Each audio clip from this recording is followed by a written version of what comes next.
그럼 이어서 300쪽에 봅시다. 그러면 두 번째, 첫 번째는 공공 필요가 있어야 된다고 그랬고, 두 번째는 적법하게 공권력 행사해야 된다. 그래서 두 가지 요소죠.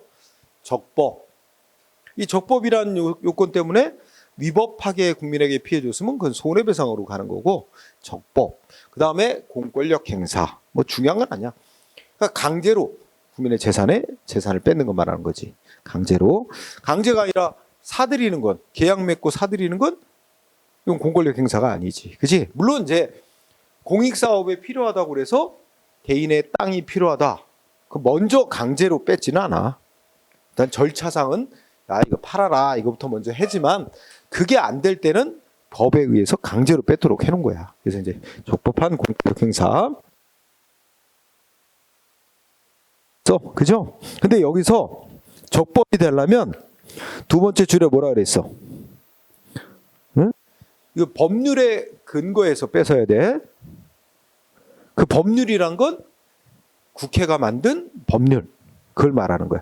우리가 이제 넓은 의미로 법률 그러면 그 속에는 뭐 실질적으로 그러니까 국회가 만들어내는 법률은 아니지만 뭐 뭐랄까 외국과 맺은 조약인데 국회 동의까지 얻은 조약 이런 것들도 법률의 효력을 갖는 거로 이제 법률의 효력을 갖는 그런 법을 포함하면 넓은 의미의 법률이 될 거야. 근데 그런 의미가 아니라 이건 꼭 국회가 제정한 법률. 그걸 형식적 의미의 법률이라 그래. 응? 그래서 이게 반드시 국회가 제정한 형식적 의미의 법률의 근거에서 재산 뺏는 걸 말하는 겁니다. 응? 응. 그 다음에 세 번째, 재산권에 대한 의도적 침해. 그런데 이제 공익사업을 위해서 국민의 재산을 피해를 줬을 때 그 보상하는 거예요. 응? 그래서 여기서 재산권, 여기 동그라미 1번. 우리가 지금 공부하는 이 헌법 23조 3항에 의해서 공익사업을 하느라고 국민의 재산을 강제로 뺏는 것과 관련해서는 재산 피해만 물어줍니다. 응? 그래서 동그라미 1번. 재산권 침해만 보상 대상이 되고 생명, 신체 등 비재산 피해는 보상 대상이 아니에요.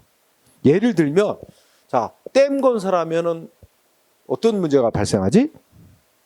소위 수몰 지역이 생기잖아. 그치?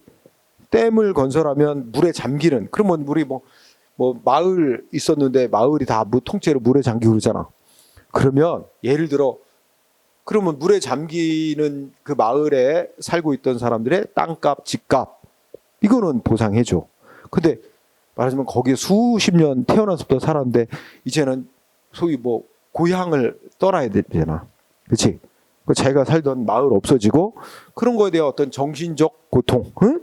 이런 거는 보상 대상이 아니라는 얘기야. 응?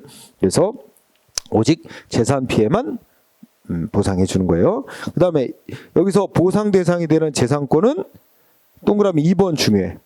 법에 의해서 보호되는 일체의 재산으로서 가치 있는 권리를 말하며 이 일체의 재산으로서의 가치 있는 권리 속에는 우리가 민법에 의해서 인정받는 권리, 사법상의 권리는 물론이거니와 공법상의 권리 이런 것도 다 포함됩니다.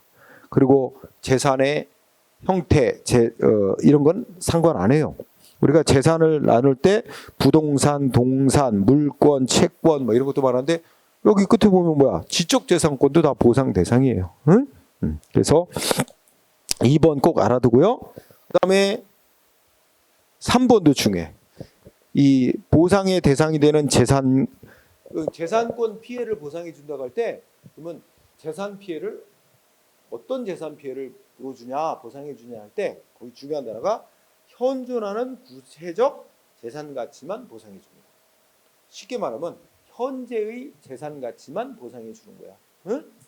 그러니까 예를 들어서 개인이 땅을 갖고 있는데 그 사람이 무슨 계획을 짜고 있냐? 자기 땅에다가 뭘 심어가지고 앞으로 어떤 막대한 이익을 올릴 그런 계획을 갖고 있어서 그건 아직 현재화된 건 아니야. 그건 보상 안 해줘. 현재의 아무 계획만 있지 현재 아무것도 설치되어 있는 게 없다. 그럼 그런 거는 보상도 안 해주지. 그래서 끝에 앞으로 자기 재산을 이용해서 장래에 얻을 예상이익, 기대이익 이런 거는 현재의 재산 가치가 아니거든. 그럼 보상 안 해준다. 응? 현재의 재산 가치만 보상해 준다. 예상이 기대액은 보상 안 한다. 그 다음에 침해는 뭐 특별한 건 없어. 응? 침해라는 거는 재산 가치 감소시키는 행위인데 가장 전형적인 게 재산 뺏는 거지 뭐. 소유권을 뺏어가는 거고 꼭 그것만이 아니라 너 땅은 어떤 용도로는 쓰면 안 돼. 너 땅은 농사로만 써야지. 뭐 땅을 지하를 판다든지 이런 거 안 돼. 이렇게 제한하는 것도 침해에 해당하는 거야. 응? 거기다가 또 너 이 땅 줄 테니까 너 다른 땅으로 바꿔 가져. 이렇게 한 것도 그것도 침해 주는 거죠. 그러니까 그건 뭐 특별한 건 없으니까 넘어가고요. 그래서 거기 셋째 줄에 내가 설명한 게 환지나 환권 이런 건데 그건 그냥 읽고만 지나가. 환지는 토지를 강제로 바꿔주는 거야. 환권은 권리를 강제로 다른 권리로 바꿔주는 거 말하는 거. 그런 것도 포함될 수 있다는 거야. 그냥 읽고 지나가세요. 자, 그럼 판례를 보자. 판례.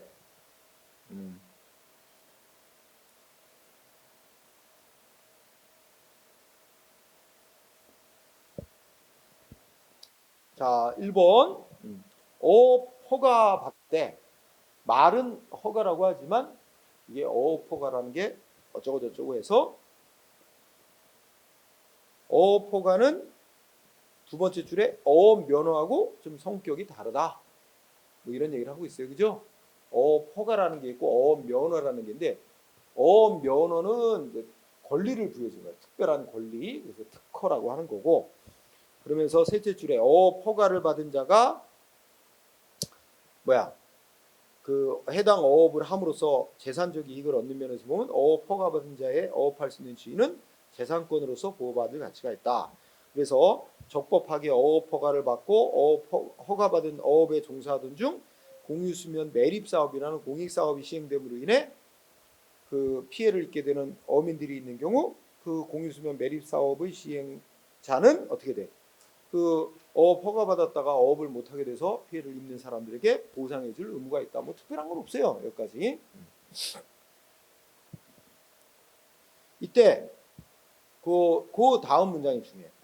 손실 보상을 해줘야 될 사업 시행자가 공익사업 시행자가 보상 의무를 이행하지 않지 보상을 안 해준 채 매립공사를 시행함으로써 실질적으로 현실적인 재산 피해를 가한 때는 불법 행위를 구성한다. 그지? 그러면 생각해봐. 원래 여기 이제 기본 전제가 뭐냐면 그 공익사업 시행자는 사업을 시행하기 전에 뭐부터 해줘야 돼? 선보상. 보상금을 먼저 줘야만 사업을 시행할 수 있어요. 원래 법이 그렇게 해놨어요. 그런데 여기 지금 어떻게 했다는 거야? 마지막 줄에. 보상을 먼저 안 해주고 사업을 시행했댔잖아. 그래서 현실적인 피해를 줬대. 그러면 이거 적법이야? 위법이야? 위법이지. 위법이면 손실보상의 문제야? 배상의 문제야? 배상의 문제지. 그러면 얼만큼 배상금 줘야 되냐 이거야. 그거는 적법하게 했을 때를 전제하면 보상금 줘야 될 금액만큼 배상해 줘야 된다는 뜻입니다. 끝말이. 그지? 그래서 거기 읽어보면 그 불법 행위를 구성하는 것 이 말 나오잖아. 불법 행위를 구성하면 그게 손해배상해야 될 문제가 된다는 거야. 근데 얼만큼 배상해 줘야 되느냐? 그거는 마지막에 그 손해는 손실보상금 상당액이다 이렇게 마무리죠. 그 보상금 줘야 될 금액을 손해배상으로 줘야 된다 하는 얘기입니다. 응? 이 판례는 뭐 특별한 건 없어요. 이 정도로 이해하고요. 2번은 뭘 의미하는 거야? 거기 첫째 끝에 보면 기대 가능성, 뭐 이에 따른 집가 상승의 기회 이런 거 있지. 그러니까 어떤 땅주에 있는데 자기 땅, 이거 뭐 내년에는 어떻게 주변에 개발이 된다 해서 자기 땅값 오를 거다. 아니면 자기가 어떤 목적으로 무슨 이용하려서 이익을 얻을 건데 뭐 이런 예상이 기대이익을 갖고 있는데 그거는 보상 대상에 안 들어간다. 뭐야? 현재의 재산 가치가 아니다 이거지. 응? 그거는 손실보상. 그러니까 두 번째 끝에 원칙적으로 재산권의 보호 범위에 속하지 않는다. 이 말은 다른 말로 말하면 보상해줘야 될 재산 가치에 해당하지 않는다는 뜻입니다. 그렇죠? 그리고 3번의 키워드는 철새 도래지야. 그러니까 어떤 사람이 자기 땅이 있는데 자기 땅이 매년 겨울 되면 철새들이 확 날아와서 막, 응? 이런 게 있어. 근데 이제 자기 땅이 공익 사업을 해서 강제로 이제 수용을 당하게 됐어. 근데 뭐만 보상을 해주는 거야? 그 땅의 재산 가치만 보상해 주니까 내 땅은 특별한 땅이다. 이건 철새들이 많이 날아와서 장관을 이루는 그런 땅이다. 그러니까 그것도 가치 평가를 해서 그것도 포함시켜서 보상해 줘야지. 왜 철새 도래지로서의 어떤 문화적 가치는 왜 보상 안 해주냐 이렇게 따졌어, 그지? 그런데 법원은 철새 도래지로서의 어떤 문화적 학술적 가치는 보상 대상이 아니라는 거예요. 응? 그래서 첫째 그때 문화적 학술적 가치는 특별한 사정이면 그 토지가 가지는 부동산으로서의 경제적 재산 가치를 높여주는 게 아니기 때문에 보상 대상이 아니다 이렇게 마무리졌죠. 그러니까 머릿속에 철새 도래지 같은 문화적 학술적 가치는 보상 대상이 아니다. 현재의 재산 가치에 포함시키지 않는다. 응? 그 다음에 마지막 요건으로 우리가 아까 우리 개인의 사유재산이라는 것도 공동체 속에서 이제 인정되는 거지, 그지? 재산권이 옛날에는 사유재산권이 절대적이라 그랬지만 오늘날에 와서는 이제 재산권도 상대적인 권리로 봅니다. 응? 그래서 개인의 재산권도 공동체 속에서 인정받는 거다. 응? 그러니까 전체 공동체의 이익을 위해서 어느 정도는 자기의 재산에 대해서 피해가 있는 거 감수해야 될 피해도 있다 이렇게 보는 겁니다. 응? 그래서 우리 쉬운 말로 우리가 이렇게 아파트 같은 데나 이렇게 살면 어떻게 돼? 소음이 들려. 그지? 근데 이게 어느 정도 뭐 그냥 감수해야 될 정도의 소음 피해도 있다고 보는 거죠. 이게 아주 도를 넘는 우리가 사회통념상 객관적으로 볼 때 참을 수 없는 정도의 피해가 계속적으로 발생할 때 그럴 때 이제 소음 피해로 인한 뭐 손해배상을 청구할 수 있고 하는 거죠. 그죠? 근데 그게 뭐 일시적이고 잠깐 크게 났다가 뭐 일시적일 뿐이고 계속 지속적이 났다. 그러면 그건 참고 넘어가야지. 그걸 가지고 손해배상 청구 이런 건 말이 안 된다. 응? 그래서 이 비유를 든 거고 그래서 그 특별한 희생, 재산에 특별한 희생을 입었을 때 보상 대상으로 본다. 그러면 여기서 특별한 희생과 반대되는 개념이 사회적 동그라미 이번에 사회적 제약 범위내의 피해라고 합니다. 응? 사회적 제약 범위내. 이 말 뜻은 아까 말한 재산권도 공동체 속에서 인정되는 거야. 응? 그래서 사회 공동체가 생활해가는 데 있어서 어느 정도 공동체 이익을 위해서 감수해야 될 정도의 피해 이런 거를 사회적 제약 범위내의 피해라고 그러고 그 피해는 보상 대상으로 보지 않습니다. 그냥 감수해야 되는 거로 봐. 그래서 그러면 특별한 희생에 해당하는 피해는 보상 대상. 그렇지 않고 사회적 제약 범위 내의 피해에 해당하는 거는 보상 대상 아님. 그래가지고 그 일정한 경계선을 놓고 보는 거지. 이 경계선을 넘는 정도의 피해는 특별한 희생으로서 보상해 줘야 될 거고 이 경계선을 넘지 않는 정도의 피해는 사회적 제약 범위 내의 피해다 해서 보상 안 해도 된다. 문제는 이 경계선 이게 문제지. 그렇지? 근데 우리가 이제 누구나 동의하는 거 땅이나 집 이런 건물 소유권을 강제로 뺏어가는 거 이건 당연히 특별한 희생이다. 그런데 문제는 이제 가장 논란이 많은 게 이거야. 사회 전체 공동체 이익을 위해 당신의 땅이 있는 이 지역은 개발 제한돼야 될 지역이다. 가지고 만약에 그린벨트 개발 제한 구역으로 딱 지정을 해놔. 그러면 땅 가진 사람은 자기 땅을 개발 못하게 제약을 받거든. 공동체 이익을 위해서 제약을 받는 거야. 문제는 땅 주인은 나 공동체 이익을 위해서 나 개발 못하게 내 땅 개발 못하게 제한을 받으니 나 그 피해 보상해달라. 국가는 그 정도의 피해는 감수해야 될 피해 보상 안 해줘. 이 싸움난 이게 이 경계를 넘느냐 아니냐 이게 중요한 거지, 그렇지? 여러분 어떻게 생각이 들어? 이런 문제는 많잖아. 개발 제한 구역도 있고 여러분 땅 옆에 뭐가 있어? 문화재가 있어.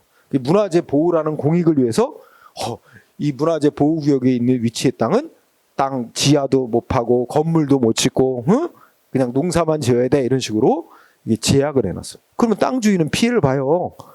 공익을 위해서 자기 재산을 마음대로 이용 못하게 되는 피해를 본다고. 그럼 보상해야 될 피해냐? 그 이제 이 경계를 넘는 거냐 아니냐? 응? 이게 논란이 꺼리지. 땅 주인은 자기가 받는 피해는 보상을 해야 될 특별한 희생이라고 주장하고 할 거고, 그죠? 예, 국가는 그 정도의 피해는 감수해야 되는 거야. 보상의 논란거리가 되겠죠. 그래서 주로 우리나라에서도 그런 게 문제가 많이 됐습니다. 자, 어쨌든 근데 이제 다음 페이지 가서 동그라미 2번이 매우 중요합니다. 응? 동그라미 2번 판례 되게 중요해. 보상받을 권리는 언제 발생하느냐? 자, 동그라미 2번 보면 공유수면 매립면허 고시 이렇게 됐지? 그럼 공유수면 매립면허 고시라는 말의 뜻은 이제 여기 간척사업할 지역으로 사업 인정받았고 간척사업 진행될 거다라고 발표한 거야. 근데 고시가 됐다고 해서 바로 사업이 시행되나? 바로 사업이 시행될 수도 있지만 몇 년 걸릴 수도 있어요. 그래서 고시가 있었다고 해요. 반드시 그 사업이 시행되고 그로 인하여 재산에 손실이 발생한다고 말할 수는 없다. 뭐 언제 하냐? 고시가 된 이후 실제로 매립공사가 실행이 되어 현실적인 피해가 발생한 경우에 비로소 보상 청구권이 발생한다. 이거 되게 시험에 잘 나오는 판례야. 그러니까 매립면허 고시만, 그러니까 매립면허 고시가 종익사업이 시행된다고 이제 발표만 됐다 그래서 바로 현실적으로 재산 피해가 아직 생겼다고 할 수는 없다. 언제 보상, 그러니까 핵심은 언제 보상받을 권리가 생기냐 이거야. 두 번째 끝에 실제로 공사가 실행이 되어 현실적인 피해가 발생했을 때 보상 청구권이 발생한다. 응? 그게 중요. 자, 그러면 쌍가로 2번 판단 기준 뭐 판단하냐? 이게 경계선을 넘는 특별한 희생이냐? 아니면 보상 안 해도 되는 사회적 제약 범위 내 피해냐? 이거를 어떻게 판단하냐? 그걸 한마디로 말할 수 없어. 아까 말했듯이 피해자는 다 특별한 희생이라고 주장할 거고, 그지? 네, 그래서 논란거리가 되죠. 근데 여기에 대해서 간단히 학설. 동그라미 1번. 이거 외우지 않아도 돼. 시험에 안 되니까. 이런 학설이 있어. 두 번째 주름은 형식적 기준설이라는 견해가 있고, 그 다음에 셋째 실질적 기준설이라는 견해가 있는데, 형식적 기준설은 전체 국민 중에 얼마나 많은 사람이 피해를 보느냐. 그러니까 대다수 국민이 다 피해를 보는 거라면 그건 특별한 희생이라고 안 보고, 전체 국민 중에 특정 지역에 거주하는 특정한 사람들만 피해를 본다. 그런 건 특별한 희생이라고 보상을 해준다. 이런 식의 기준으로 구별하자는 게, 그러니까 피해받는 사람의 숫자를 기준으로 구별하자. 이게 이제 형식적 기준설이라고 한다면, 셋째 줄의 실적 기준설은 피해받는 사람의 숫자가 중요한 게 아니라 얼마만큼 피해를 받느냐. 그 재산 피해 정도가 어느 정도냐. 그 피해 정도를 가지고 특별한 희생인지 아닌지를 나누자는 견해가 실질적 기준설이야. 응? 뭐 그런 거고. 그리고 실질적 기준설도 또 세부적으로 나눠줘요. 피해받는 정도를 뭘 갖고 또 이게 특별한 희생인지 아닌지를 나눌 거냐. 또 세부설이 있어. 네, 있는데 그런 거 다 이제 오늘날에는 시험에 거의 안 내니까 무시하고, 어쨌든 동그라미 2번 보면 우리 대부분의 학자들과 우리 법원 판례도 한 가지만 갖고 따지진 않아. 여러 가지를 고려해. 피해자 숫자, 피해의 정도, 뭐 이런 걸 다 종합적으로 고려해서 판단해야 된다. 이런 입장입니다. 읽고 지나가세요 그냥. 네. 그러면 우리나라에서 가장 문제가 됐던 게 2번이 2번. 개발 제한 구역, 그린벨트 말이야. 일명 그린벨트라고 하죠. 이거 우리나라 1970년대부터 아마 했을 거야. 박정희 대통령 때부터 개발 제한 구역, 영어로는 그린벨트라고 하죠. 그래서 또 그린벨트 어제 그제 뭐 뉴스에 나오지 않았어? 이명박 대통령이 개발 제한 구역 확 푸는 정책을 하는 거야. 개발하도록. 지금 뭐 건설 경기도 안 좋고 여러 가지 경제가 안 좋잖아. 뭐 그런 이유에서인지 하여튼 전국의 개발 제한 구역을 그린벨트를 해제. 그럼 이제 개발만 하는 거예요. 응? 뭐 그런 그걸 또 내놨는데, 또 원래 그린벨트를 지정하는 거는, 개발 제한 구역 지정하는 건 그 막 무분별하게 막 개발을 막 해갖고 도시가 무질서하게 확산되고, 그다음에 뭐 다 시멘트 콘크리트 다 들어서면 숲이 없어지고 이런 문제 있잖아. 그래서 가장 기본적인 건 도시의 무분별한 개발 확산을 방지해서 도시민의 건전한 생활 환경을 확보하는. 그래서 개발 못하게 야산 같은 걸 묶어놔가지고 숲을 그대로 유지하는 거예요. 그게 목적. 그다음에 두 번째 또 하나는 뭐냐면 국방을 위해서 군사적 목적으로 개발 제한 지역으로 지정. 그래서 주로 이제 저쪽 북쪽 같은데 서울 북쪽으로 그린벨트를 많이 지정해 놨죠. 그러니까 이게 한강 이북 쪽으로 저 경기 북부 지역은 개발을 많이 못 해요. 그러니까 그게 그래서 경기 북부 지역도 문제 삼는 거야. 응? 나도 경기 북부 의정부에 살지만 그 의정부까지는 그래도 됐지만 그 위쪽으로 점점 가면 건물도 높게 못 짓고요. 대부분 다 그 건물 못 지어요. 그 그린벨트로 묶여서 야산 그대로. 그래서 그쪽은 상대적으로 수십 년간 우리는 국가 안보 뭐 어쩌고저쩌고 목적으로 해서 이렇게 희생을 받아왔다. 그래서 그쪽은 뭐 주장하는 거야? 경기도 북도 남도 구별 나누자는 거잖아. 그래서 경기 북도 그 좀 개발하도록 해서 경기 남부만 드립다 개발을 해놔서 이 격차가 크다고. 경기 북도는. 그러니까 그쪽은 상대적으로 박탈감이 있지. 그지? 그래서 이번에 경기도지사도 이제 경기도를 그렇게 나누자고 하는 거에 이제 주장을 하죠. 응? 경기 북도 남도 나누자. 그래서 경기 북도에다가 좀 집중적으로 정부 투자를 해가지고 시키자. 응? 뭐 이렇게. 그런 주장하는 거죠. 응? 그쪽 지역. 하여튼 또 뭐 이번에 저기도 그 국민의힘 또 한동훈 대표도 또 뭐 선거를 의식했는지 자기도 또 그런 쪽으로 또 검토하겠다 그러고 선거 때라 그런가 봐. 하여튼 선거 끝나면 또 지지부지 매년 선거 때마다 등장하는 구호야. 응? 경기도 나누고 어쩌고저쩌고. 자, 그래서 우리나라에서 1970년대부터 벌써 수십 년 됐죠. 자기 땅이 개발 제한 구역에 이렇게 편입이 돼 있어서 묶여갖고 개발 제한 구역으로 묶이면 법에 개발 제한 구역으로 묶여서 개발을 못하게 만들어 놓는 거. 이게 아까 말한 공익 목적이야. 근데 땅 주인은 자 개발 제한 구역으로 묶이니까 개발을 못해. 할 수 있는 게 뭐냐? 집도 마음대로 못 줘요. 기존의 개발 제한 구역 안에 있는 집은 그대로 놔둬도 돼. 인정하는데 수리도 함부로 못해. 개축도 함부로 못해. 새로 짓는 것도 안 돼. 그죠? 여러 가지 그 제약이 따릅니다. 땅도 마음대로 개발 못하고. 뭐 개발 제한구역만 그래요? 엊그제도 뉴스 기사 보니까 어디야? 안동 하회마을 뭐 이런 거 있잖아. 전통 가옥. 여기 사는 사람들 열받는 거야. 그 마음대로 집도 수선도 못해요. 그 문화재 보존 뭐 이런 것 때문에 살고 있는 사람도 엄청 불편하지. 그죠?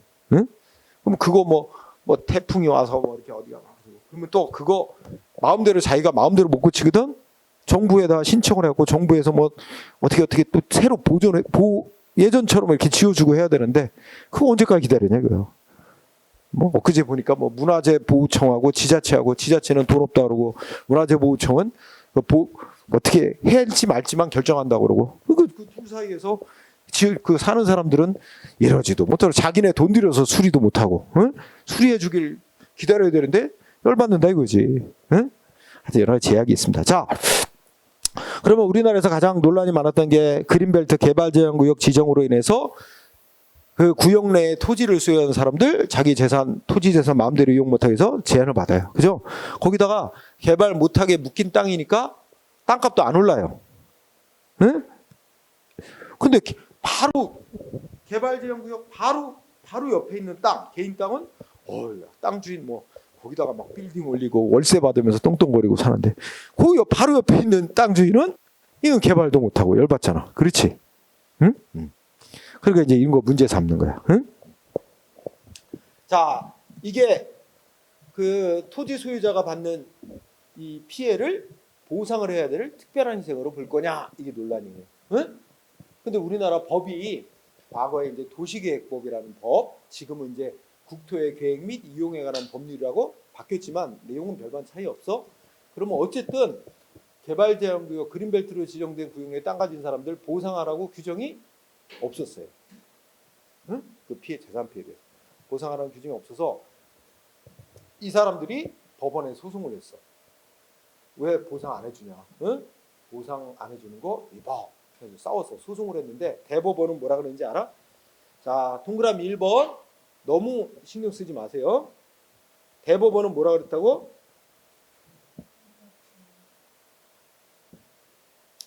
아, 여기 대법원 얘기는 안 했고 밑에다 했구나. 그 판례를 먼저 봐. 판례 1번 있지? 1번은 그냥 읽고만 가는 거야. 대법원은 단칼에 잘랐어. 뭐라 그랬어? 한마디로 얘기해서. 응? 셋째 주까지 보면 개발 제한구로 지정돼서 그 구역 내에 토지를 소유한 사람은 개발을 못하게 돼서 재산권 제약을 받는 건 분명하지만, 그지? 그 정도의 재산 피해는 어떻게 된대? 응? 그 정도의 재산 피해는 뭐래? 응? 셋째 줄에 공공복리에 적합한 합리적인 제한이고 그 제한으로 토지 소유자가 받게 되는 불이익은 공공복리를 위해 감수하지 않으면 안 될 정도의 것 이러잖아. 그리고 우리가 배운 용어로 하면 특별한 희생 아니라는 거야. 사회적 제약 범위내 공익을 위해서 감수해야 될 정도의 피해래. 그러니까 보상하라고 법에 규정이 없어도 아무 문제 없대.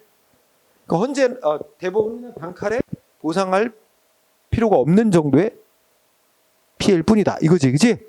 그래서 이 사람들이 어디 갔는지 알아? 이제는 헌법재판소로 간 거야.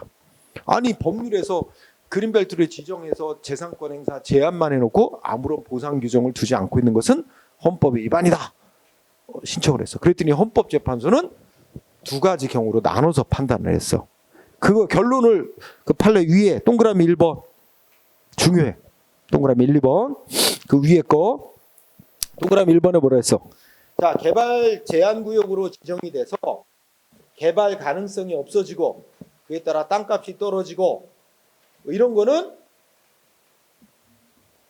이랬을 때 개발 제한구역으로 지정될 당시의 상태대로 토지를 계속 사용 수익 처분할 수 있는 이상은 뭐야? 그에 따라 받게 되는 토지 이용의 제한은 토지 소유자가 감수해야 되는 사회적 제약 범위에 속한다. 그러니까 이거는 보상 안 해도 된대. 그러면 자, 간단히 줄이면 자, 동그라미 1번 개발 제한구역으로 지정돼서 개발 가능성이 없어지는 거, 개발 가능성 소멸, 그 다음에 그 옆에 지가 하락, 줄여서 지가 하락, 땅값 떨어지는 거, 응? 이런 거는 어떻게 된대? 감수해야 되는 피해다. 그지? 또 하나, 두 번째 줄에 자, 개발은 못하지. 다른 목적으로 개발은 못하지만 원래 이 일을 예를 들어 그 땅 가진 사람이 원래 그 땅을 농사를 지어온 사람이야. 근데 개발 제한구역으로 지정이 된 이후에도 농사는 계속 지을 수 있어. 그 사람이 짓던 방식대로 농사는 계속 지을 수 있어. 뭐 건물을 짓거나 이런 건 못하게 됐지만 원래 땅을 이용하던 원래 목적대로 계속 이용할 수 있다면 그러면 뭐야? 보상을 안 해도 될 정도의 제한을 한 거다. 그래서 두 번째 줄 중요한 거야. 응? 구역으로 원래 개발 제한 구역으로 지정될 당시의 원래 상태대로 토지를 계속 사용하고 뭐 하여튼 할 수 있다면 그러면 다른 뭐 건물을 짓다든지 다른 목적으로는 이용 못하게 됐더라도 원래 이용하던 목적대로 계속 이용할 수 있는 한은 그런 보상 안 해도 되는 감수해야 될 피해 정도다. 응? 그런데 반대로 동그라미 2번 자기 땅을 개발 제한 구역으로 지정돼서 토지를 첫째 자기가 원래 이용하던 목적대로도 이용을 못하게 됐거나 그러니까 원래 자기 땅이 건물을 지을 수 있는 땅이었어. 소위 이제 건물을 지을 수 있는 땅을 대지라고 한단 말이야. 용도가 대지로 지정된 땅이야. 건물을 지을 수 있는 땅이었는데 개발 제한 구역으로 딱 지정이 돼가지고 이제 건물을 못 짓게 됐어. 그게 바로 첫째 줄에서 말하는 토지를 종래 목적으로 사용할 수 없게 된 경우지. 그지? 응? 이런 경우. 그래서 이런 경우는 어떻게 된대? 셋째 줄. 이거는 수인, 감수해야 되는 사회적 제약의 한계를 넘는 거다. 그렇다면 어떻게 돼? 그거는 특별한 희생을 주는 거다. 그럼 그런 피해자에게는 어떻게 해야 돼? 법률에서 보상하는 규정을 만들어서 보상이 되도록 해야만 헌법에 맞는 거다. 이런 얘기라는 거예요. 그러니까 자, 정리하자면 개발지역으로 지정돼갖고 토지 소유자가 자기 토지 마음대로 이용 못하게 해서 제한받는 거 대법원은 뭐라 했어? 그건 다 보상 없이 감수해야 될 피해 정도다. 한마디로 잘랐는데 우리 헌재는 피해 정도를 두 가지로 나눈 거야. 개발제한구역으로 지정돼가지고 개발 가능성이 없어지고 땅값이 떨어지고 이런 거 정도는 보상 없이 감수해야 할 피해다. 응? 그리고 원래 목적대로 계속 이용할 수 있다면 그것도 감수해야 될 피해다. 하지만 동그라미 2번 개발지역구로 지정됨으로써 원래의 사용 목적대로 더 이상 이용할 수 없다든지 아니면 자기가 땅 소유자도 자기 땅을 진짜 두 번째 줄에 보면은 뭐야? 더 이상 허용되는 토지 이용 방법이 없어가지고 땅 주인인데 땅을 실질적으로 자기 토지를 사용하거나 이익을 얻을 길이 없어지게 만들었다니. 이런 경우는 그건 특별한 희생으로 봐줘야 된다. 보상해야 된다. 자, 헌재는 두 가지 경우로 나눴어요. 자, 요거 두 가지 경우로 나눴다는 거 매우 중시. 응? 그래서 그 밑에 내려오면 판례 2번이 바로 그 헌재 결정 예야. 응? 판례 2번. 그지? 그래서 똑같이 써 있지. 개발제한구역으로 지정돼서 개발 가능성이 소멸하고 지가 하락하거나 이런 거 정도는 감수해야 될 피해고, 그러나 넷째 줄, 맨 아래 줄, 개발제한구역 지정으로 해서 토지를 종래 목적대로 사용할 수 없게 되거나 더 이상 법적으로 토지를 이용할 수 있는 허용된 방법이 없어졌기 때문에 실적으로 자기 땅을 사용할 길이 없어지게 되는 경우, 이런 경우는 보상을 해야 된다. 응? 법률로 보상 규정을 둬놓고 이런 얘기였죠. 그래서 이거 이미 앞에서 동그라미 1, 2번으로 정리 다 했으니까 그치? 확인했고, 그러면 3번은 키워드가 공공용물이야. 3번 판례 키워드는 공공용물. 공공용물의 뜻이 뭐야? 우리가 앞에서 배운 공물이야. 국가나 지방자치단체가 공익 목적으로 제공한 물건인데 일반 국민들의 이용에 제공한 거 있지? 이걸 공공용물. 그래서 그 앞에 일반 공중의 이용에 제공된 공공용물. 예를 들자면 도로라든지 하천이라든지 또는 해변의 백사장, 공원 이런 것들을 뜻했지. 근데 공공용물은 일반 국가가 이렇게 정비를 해가지고 일반 국민들의 이용에 자유롭게 제공한 거야. 그럼 우리 국민들은 어떻게 여러분이 알아? 공원이나 이런 데 자유롭게 이용하는 혜택을 받지. 근데 이거는 국가가 공익 목적을 위해 뭔가 제공한 것으로 인해 반사적으로 누리는 이익이야. 개인들이 이용할 권리가 있다고 보기는 어려워. 공익 목적을 위해서 제공한 데 따라 반사적으로 얻는 이익. 응? 그런데 거기에 그러면서 그렇기 때문에 이거는 그 이용은 개인들의 이용은 둘째 때 국가나 지자체 등이 공공 목적을 위한 개발 또는 관리 보존 행위를 방해하지 않는 범위 내에서만 자유로운 이용이 허용되는 거다. 이렇게 하면서 자, 시험 문제 쓰이는 거. 이러한 공공용물에 관하여 적법한 개발 행위가 이루어짐으로 인하여 일정 범위의 사람들의 일반 사용은 이제 자유로운 사용이야.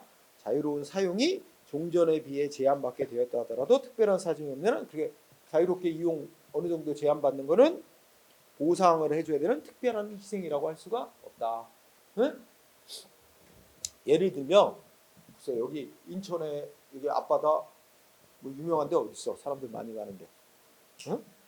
그거 인천시에서 이렇게 관리하고 일반 사람들의 이제 해변에 출입하고 이런 거 자유롭게 허용을 해왔는데 거기 개발한다고 석 달간 출입 금지, 자유롭게 이용을 못하게 됐다 하더라도 그거 갖고 보상을 요구해서 보상받을 것까지는 못 된다 이거지. 자, 이거 3번 시험에 잘 나오는 편. 3, 4번 비슷합니다. 그지? 비슷한 4번은 생략하고요. 5번도 비슷하지. 응?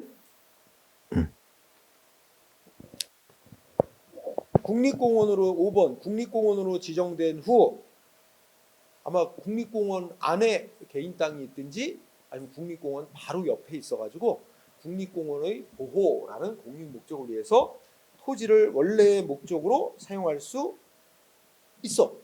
토지를 종래의 목적으로 사용할 수 있는 원칙적인 경우에 토지 소유자에게 부과하는 현 상태 유지의무나. 그러니까 여기도 개발제한구역 지정과 똑같잖아. 개발구역 지정될 당시에 원래 이용하던 목적대로 계속 이용할 수는 있어. 다만 뭐 다른 목적으로 이용 못하게 제한은 됐지만, 그렇다면 그 정도는 뭐야, 보상 안 해도 될 정도의 피해를 주는 거다. 이런 얘기가 똑같지? 물리적으로. 그러나 5번을 봐봐. 5번을 보면 5번에 밑줄 친데 뭐라고 돼 있어? 도시계획시설의 지정으로 말미암아. 예를 들자면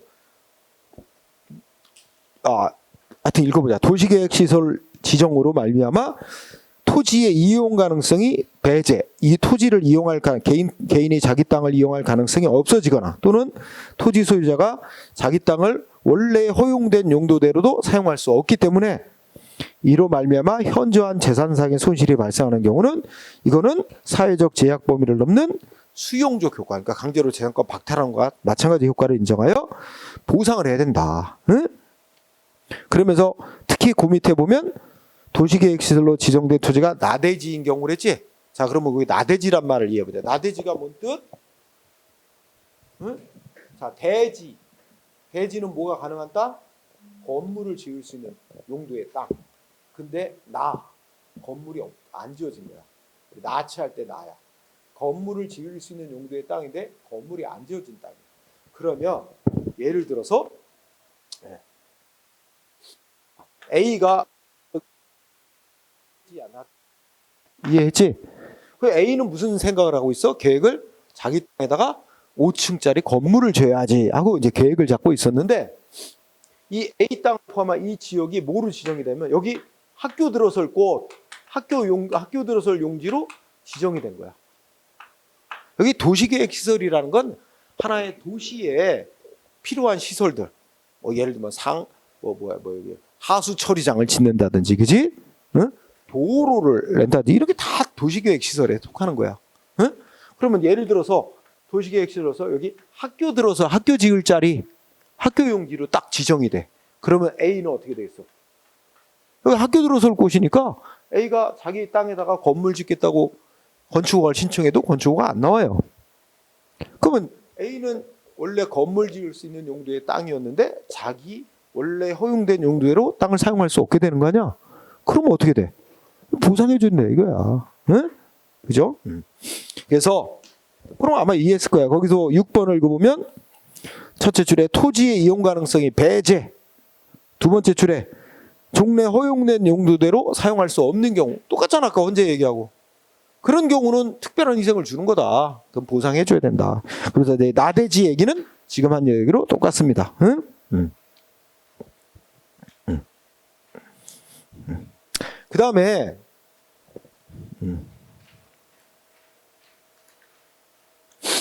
근데 이런 경우 한번 생각해봐. 그러면 일단 A는 지금 첫 번째 결론이 뭐야? 여기 학교 용지로 지정이 돼서 A는 원래 건물을 지을 수 있는 땅인데 자기 건물을 지금 못 짓고 있어. 근데 감수는 해야 되잖아. 그거는. 그런데 그러면 A 입장에서는 이 땅을 팔고, 딴 사람한테 팔고 땅 판 돈으로 딴 데다가 땅을 사서 건물을 지을 생각을 할 수도 있어. 근데 이 땅 팔려고 내놓으면 팔려 안 팔려? 안 팔려. 누가 사 이 땅? 이 땅 사서 건물을 지을 수도 없고 개발도 못해. 이 땅에 땅 사봐야 결국 나중에 학교 들어서는 사업 시행하면 땅 보상받고 뺏겨야 돼. 팔려고 해도 안 팔려. 그러면 A 입장에서는 빨리, 그러면 학교 들어설 지역으로 지정했으면 빨리 사업을 진행해서 빨리 어떻게 돼? 나하고 협상을 해서 내 땅을 사든가, 아니면 금액이 안 맞아서 협상이 안 되면 법이 정한 절차를 밟아서 강제로 수용을 해가고 보상금을 주든가 기대를 하는데 어떻게 돼? 사업 진행을 안 해요. 지정만 해놓고. 그러면 지정만 해놓고 사업을 진행 안 하면 A는 계속 피해를 보는 거야. 자기 땅값도 안 올라. 학교 용지로 지정돼 있는 땅이니까, 개발도 못하게 되는 땅이니까 땅값도 안 올라. 팔려고 해도 팔리지도 않아. 그럼 자기는 건물을 짓고 있는데 건물도 못 짓고 계속 기다려야만 돼. 언제까지 기다려야 돼 도대체? 그럼 예를 들어 10년이 지났어. 근데도 사업을 안 해. 왜 빨리 사업을 안 하냐 가서 물으면 아직 예산이 아직 확보가 안 돼 갖고 뭐 이러면서 사업을 빨리 진행 못 한대. 열받잖아. 그러면 마지막 문제. A는 뭐 얼마까지 기다려줘야 되느냐 이거야. 얼마나 기다려줘야 되나. 그러면 여러분 맨 밑에 303페이지 맨 아래 읽어봐. 응? 맨 아래쪽에 뭐라 그랬지?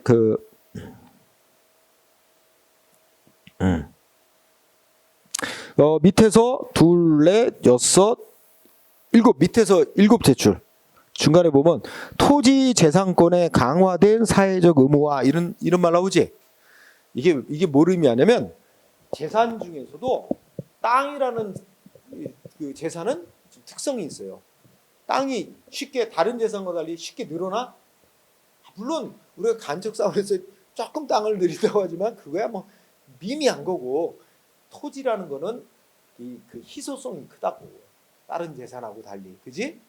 또 그러니까 그리고 토지는 전 국민이 이제 같이 사는 그런 어떤 물적인 토대라서 이거는 아무래도 공공에 의해서 제약받아야 될 성격이 더 크다 이거야. 응? 그래서 다른 재산과 달리 토지라는 재산은 이런 공공적 제약을 더 많이 받아야 되는 그런 특성이 있다. 그래서 토지 재산권의 강화된 사회적 의무와 도시계획의 필요성이란 공익에 비추어, 자 지금 말해, 일정한 기간까지는 토지 소유자가 이 사업이 집행이 지연되는 구이란 재산권 제한을 감수를 해야 된대. 근데 어느 정도까지 감수해야 되느냐가 문제야. 그러니까 예를 들어 한 10년까지는 지정만 해놓고 사업 진행이 안 돼도 감수를 해야 되는 거야, 이제. 그지? 그렇지만 그 옆에 일정한 기간이 지난 뒤에는 입법자가 어떻게 된대? 보상 규정을 만들어 가지고 이 사업이 지나치게 지연되는 걸 지연됨으로써 과도하게 피해 보는 거에 대해서 보상을 해줘야 되도록 할 필요가 있다는 거야. 그래야지만 헌법이 사유재산권 보장하는 거하고 조화가 될 수 있다. 문제는 얼마까지 기다려줘야 되냐는 거야. 응? 다음 피 넘어가면 얼마 기다려야 된대? 어느 정도까지는 감수해야 된대? 밑줄 쳐놨지? 10년. 그러니까 이거 여기 학교 들어설 자리다 지정을 해놓고 10년 정도까지는 사업 진행이 안 되더라도 보상 없이 감수를 해야 되지만 10년이 지난 뒤에는 어떻게 해야 돼요? 이거 학교 용지 이 사업을 안 하면, 학교 짓는 사업을 안 하면 이거를 지정을 해제하든가, 개발할 수 있도록 지정을 해제해 주든가, 아니면 보상 규정을 만들어서 보상을 해주면서 개발 못하게 되는 걸 감수하라고 해야 된다. 그래야만 헌법하고 맞게 된다. 이런 얘기야. 10년까지는 기다리래. 야, 이것도 10년도 길지 않아? 우리나라는 사유 개인 재산권을 좀 악화시킨 거야. 응? 어쨌든 그렇습니다.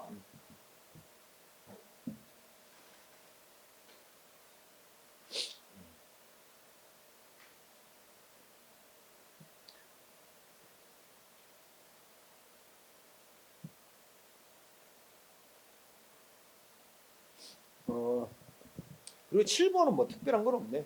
7번은 거기에 보니까 뭐 그냥 나와 있으니까 설명을 할게요. 지목이 대지가 아니라 임야래요. 밑줄 긋고 하지 마.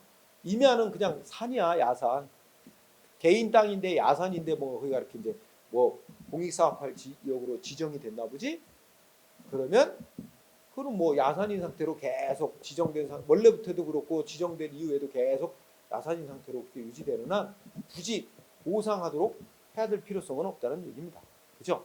만약에 이게 건물을 지을 수 있는 땅이었는데 지정이 돼서 더 이상 건물을 못 짓게 되면, 그러면 이제 아까 10년 정도 지난 뒤에는 보상을 해줘야만 정당화될 수 있다는 거지만, 그지? 뭐 그런 거고 그냥 넘어가세요.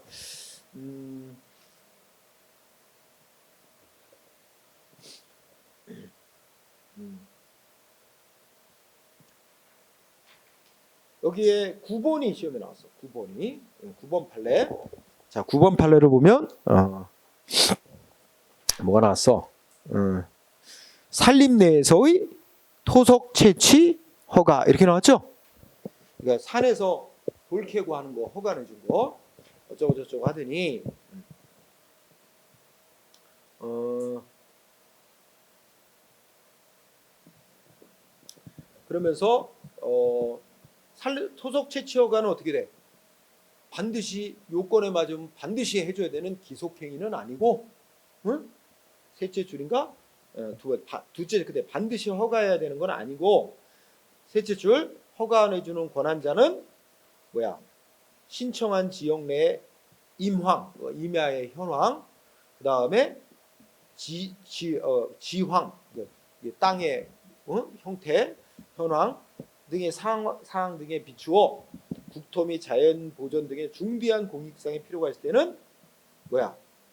재량으로 허가를 거부할 수도 있다. 그러니까 산림 내에서 토sak 채취 허가는 법이 정한 요건에 맞는다 그래서 반드시 허가해줘야 될 건 아니고 여러 가지 환경 보존 등 중대한 공익상 필요가 있으면 거부할 수도 있다. 요건에 맞아도 거부할 수가 있다. 중대한 공익상의 필요가 있으면 이걸 나타내는 것이고, 그런 성격을 갖기 때문에 그 자체로 중대한 공익상의 필요가 있는 공익사업, 고속도로 건설공사 같은 공익사업이 시행되어 토속 채취 허가를 연장받지 못하게 되었다 하더라도 토속 채취 허가가 연장되지 않게 됨으로 인한 손실하고 고속도로 건설에는 공익사업 사이에 상당 인과관계가 있다고 할 수 없을 뿐만 아니라 특별한 사정에는 그와 같은 손실은 적법한 공권력 행사로 기해진 재산상의 특별한 희생이 아니기 때문에 손실보상 대상 아니다.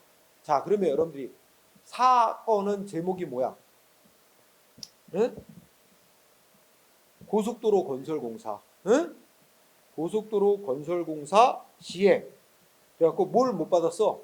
원래 토속 채취 허가를 받아서 사업을 하던 자가 기간 연장을 못 받은 거야. 그게 문제된 사건이야.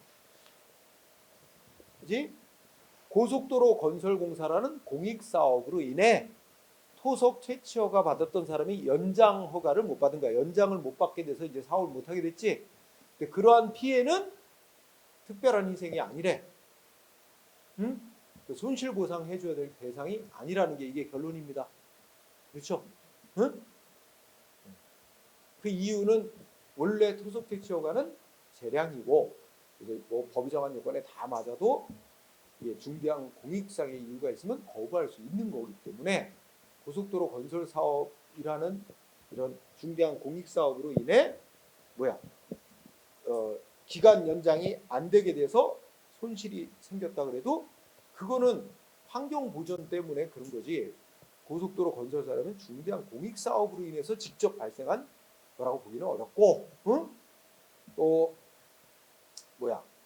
그 피해는 그 공권력 행사로 발생한 피해라고 보기는 어렵고, 손실보상이라고 인정되려면 적법한 공권력 행사로 인한 피해가 되는데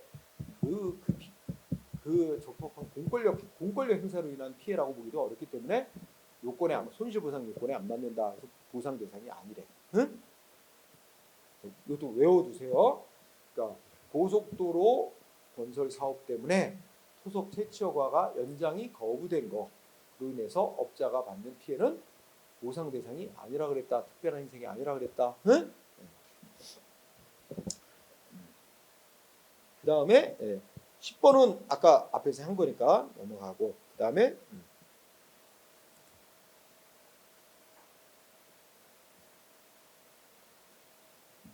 11번도 넘어가야 되겠다.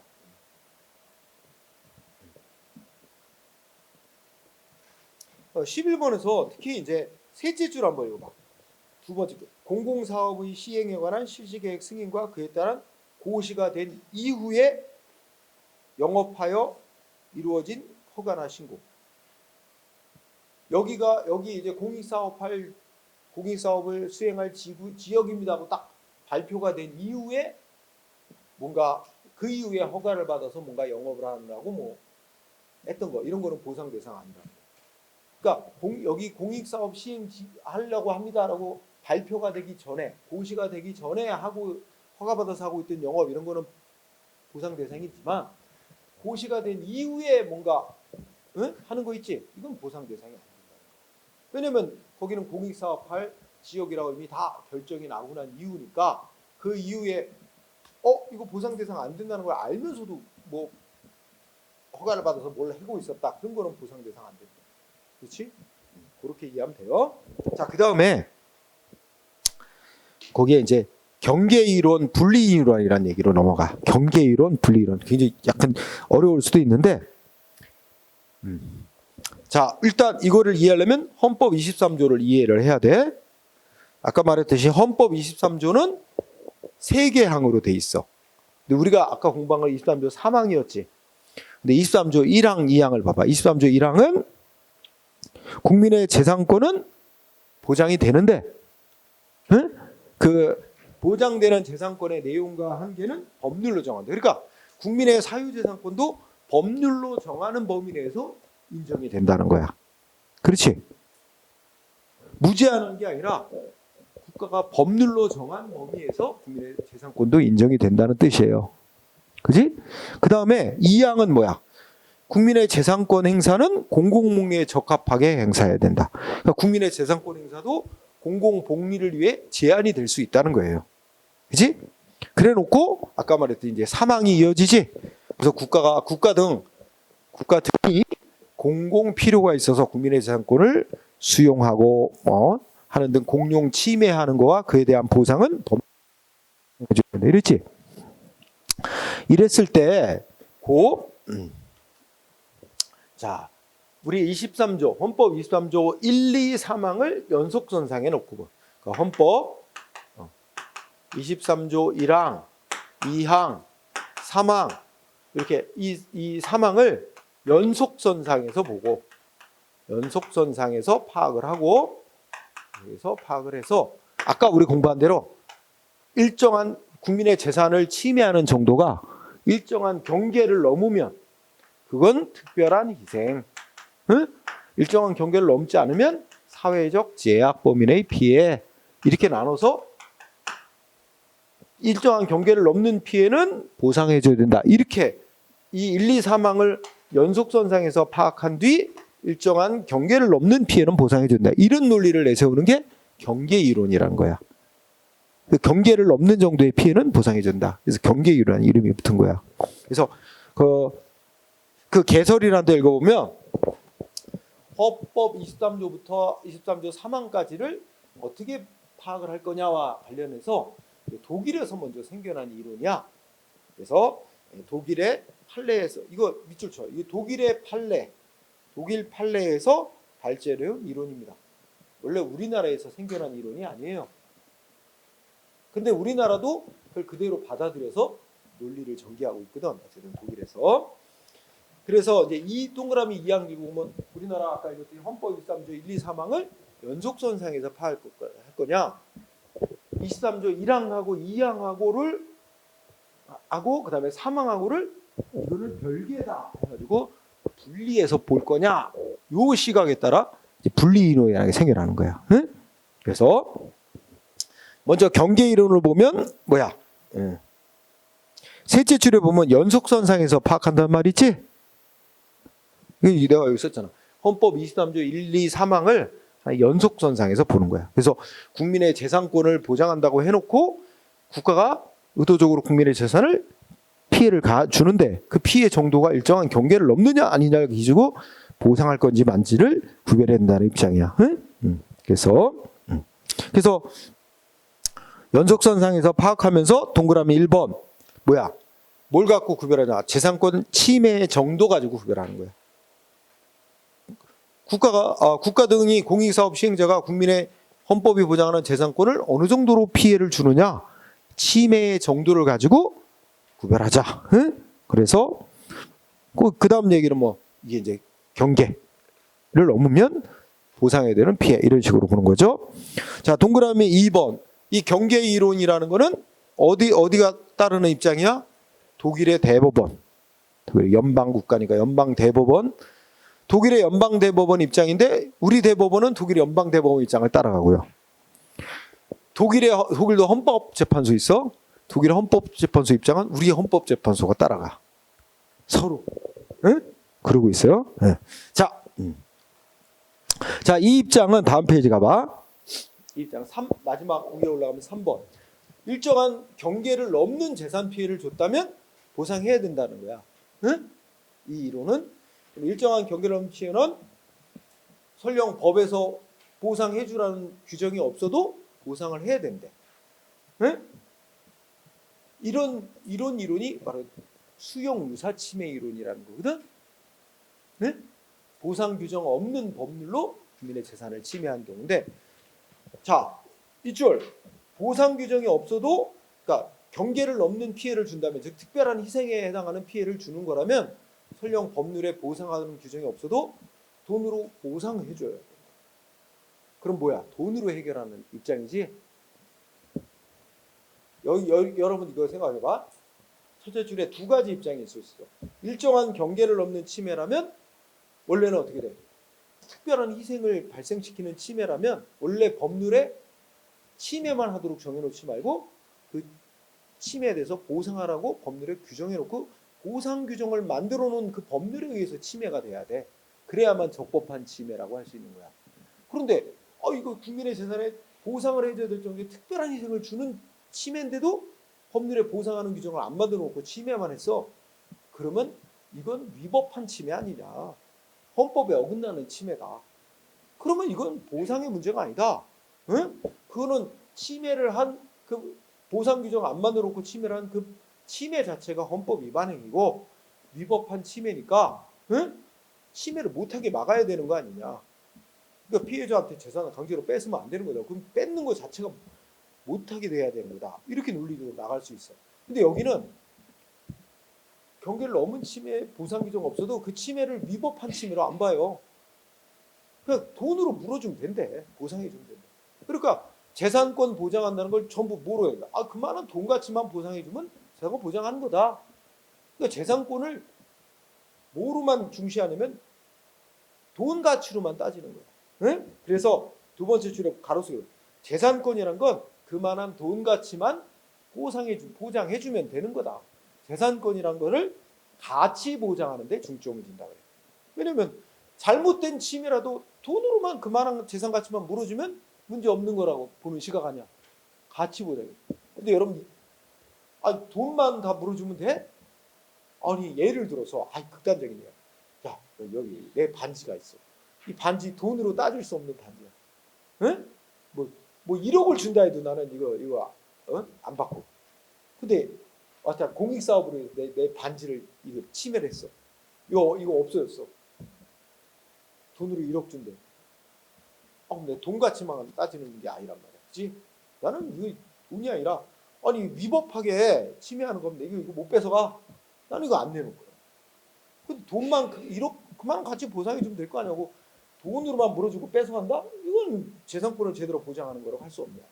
그러니까 재산권을 보장하는데 그만한 돈 가치만 물어주면 된다고 하는 생각이 가치 보장에 중점을 두는 거고, 아니야.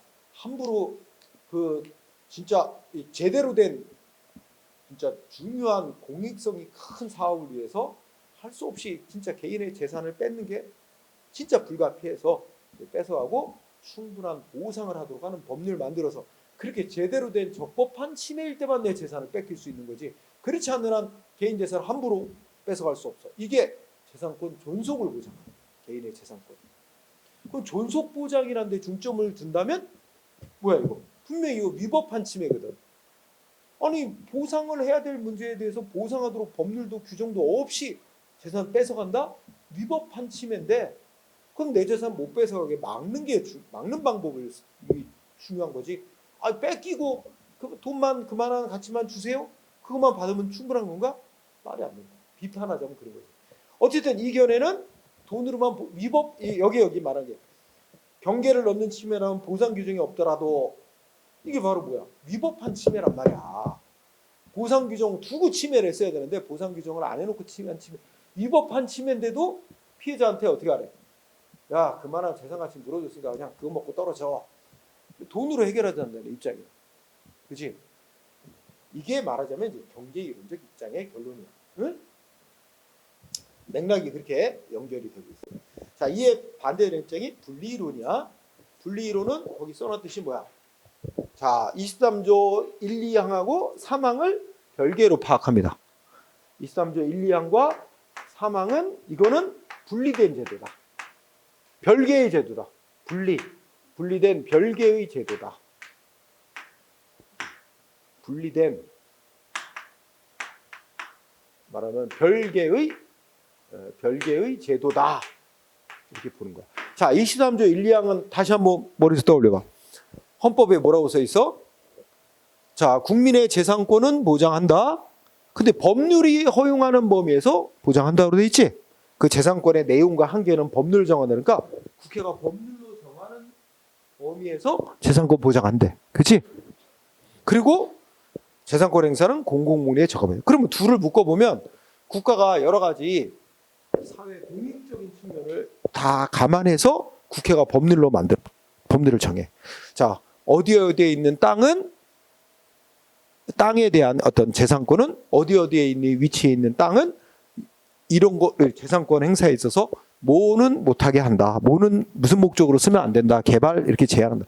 이런 거는 사회 공공 복리적 측면을 고려해서 국회가 법률로 합리적으로 인정되는 재산권의 범위를 정해놓은 거다. 그거는 국가가 의도적으로 무슨 공익 사업을 의도적으로 벌이기 위해서 개인의 재산을 뺏는 게 아니라 공공 복리를 고려해서 합리적으로 국회가 인정되는 재산권의 범위를 합리적으로 정해놓은 거에 불과하다. 그거는 원래 보상하고는 상관이 없는 문제다. 응? 그러니까 1, 2는 이거는 원래 보상과는 관련이 없는 문제야. 관련 없는 문제야. 이거는 국가가 의도적으로 개인의 재산을 침해하는 게 아니라 합리적인 범위 내에서 공익을 고려해서 개인의 재산권 인정되는 범위를 법률로 정해놓은 거에 불과한 거다. 그래서 예를 들어서 그린벨트 같은 것도 그렇게 따지는 거야. 그린벨트보다 예를 들어서 국립공원 안에 있는 땅이라든지 국립공원 바로 옆에 붙어 있는 개인 땅이라든지 공익적 측면을 고려해서 뭐야? 여기는 뭐 땅을 개발하는 걸 제한할 필요가 있어. 그래서 국회가 국립공원 인근에 뭐 반경 몇 미터 이내까지는 땅 주인들 뭐 땅을 막 개발해서는 안 된다. 이렇게 제한을 했단 말이야. 이거는 아까 국가가 의도적으로 어떤 공익 사업을 위해서 개인의 재산을 뺏는 문제하고는 다른 거다. 그러니까 이거는 보상과는 관계없는 문제야. 그러면 뭐만 보상과 관련된 거냐? 23조 3항. 의도적으로 무슨 공익 사업을 한다고 국민의 재산을 뺏는 거 이거만 이 보상과 관련이 있는 거다. 응? 그러니까 이 둘은 별개의 제도다. 이렇게 보는 거예요. 그래서 일단 23조 1, 2항하고 23조 3항을 분리해서 봐야 된다. 이런 견해가 분리이론이야. 응? 그래서 동그라미 1번. 이게 국민에게 보상을 해줘야 되는 거냐? 그러니까 국민의 재산권에 이제 피해, 제한이 따르는데 그게 보상을 해줘야 될 거냐? 아니냐는 동그라미 1번. 뭘 갖고 구분해야 되는데 첫째 그대 입법자의 의도. 입법자가 법을 제정한 의도가 뭐냐? 입법자의 의사 이거야 키워드. 아까 지금 얘기한 거잖아. 법을 만든 국회가 입법자가 어떻게 해서 이거는 공익적 측면을 고려해서 국립공원 인근 지역의 땅은 이렇게 마음대로 개발해서는 안 되기 때문에 뭐 이거 개발 못 하겠다. 개발 제한 구역 지정해 놓고 개발 제한 구역 안에 있는 땅은 이렇게 이용하면 안 된다. 이런 정도까지만 이용할 수. 이렇게 하는 거는 공익적 측면을 위해서 국회 입법자가 합리적으로 법률로 정해놓은 범위 내의 것이다. 이거는 원래 보상하고는 상관이 없는 문제다. 응? 반면에 아까 뭐 산업단지를 조성하기 위해서, 뭐 공항을 짓기 위해서, 무슨 시가 공설운동장을 짓기 위해서 이렇게 적극적으로 무슨 공익사업을 벌이기 위해서 거기 구역 내에 있는 개인 땅 내놔 하고 뺏어가는 거. 이거는 의도적으로 공익사업을 위해서 국민의 재산을 침해하는 문제라서 그거는 23조 3항의 문제고 당연히 보상하고 연관되는 문제다. 이렇게 구별해 보자는 거예요. 자, 그래서 이쪽하고 또 연결해. 그러면 원래 손실보상, 보상하고는 관련이 없는 23조 1, 2항과 관련된 문제라도 여기서 또 문제가 생길 수 있어요. 어떤 문제가 생길 수 있어?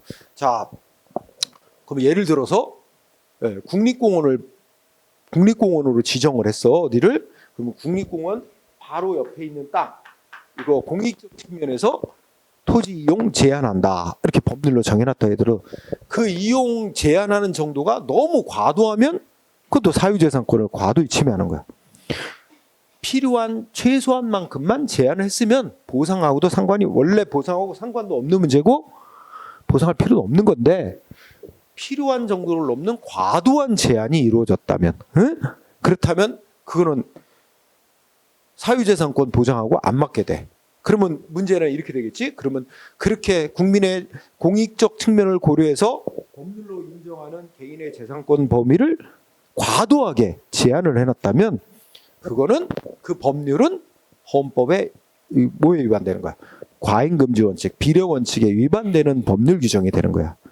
그러면 뭐 생각할 수 있는 문제는 그 법률이 위헌이라고 신청을 하도록 해서 위헌 판정을 해서 그 법률을 무효화시키든가 아니면 위법한 침해잖아.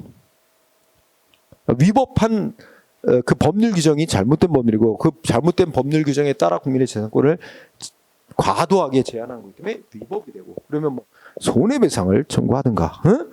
뭐 여러 가지 이제 방법을 강구해야 되겠지. 그러니까 그거는 그것대로의 또 다른 해결 방법이 있는 것이지 원래 보상하고는 상관이 없는 거다.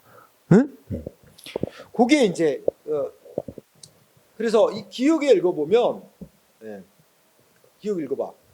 국회가 응? 첫째로 단순히 재산권자의 권리와 의무를 일반적 추상적으로 확정하는 경우 이게 뭐야? 아까 말한 대로 공익적 측면을 고려해서